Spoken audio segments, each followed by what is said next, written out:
Here are 4 examples showing why black people never benefit from victors' justice. For decades, South Africa's mostly affluent whites were treated as international pariahs. They were condemned for upholding the country's apartheid system, which distributed money, rights, privileges and power according to racial category. Now America's President Donald Trump says whites are an endangered group, and the victims of genocide.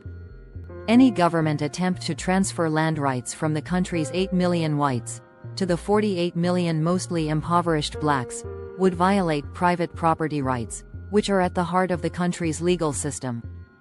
And so, South Africa is stuck.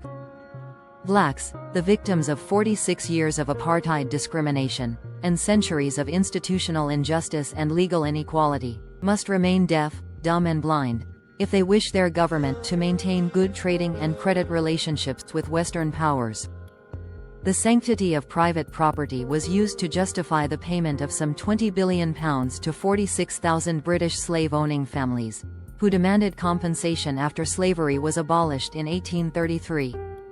The ancestors of David Cameron, the former UK Prime Minister, were vastly enriched by payments from the British government for the losses incurred after their Jamaican slaves were freed.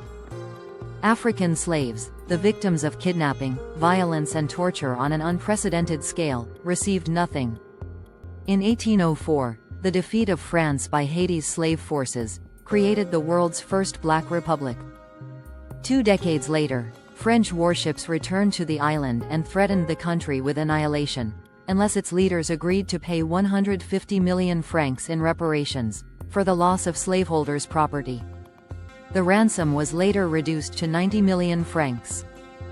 In 1947, some 122 years later, Haiti made its final reparations payment to France.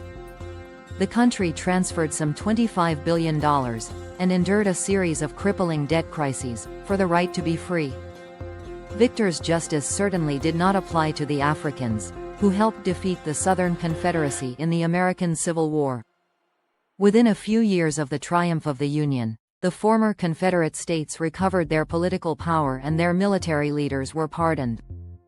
Progressively, the former African slaves were bound by new segregation laws. These Jim Crow laws applied myriad political, social and economic sanctions to the former slaves, as punishments for being on the right side of history.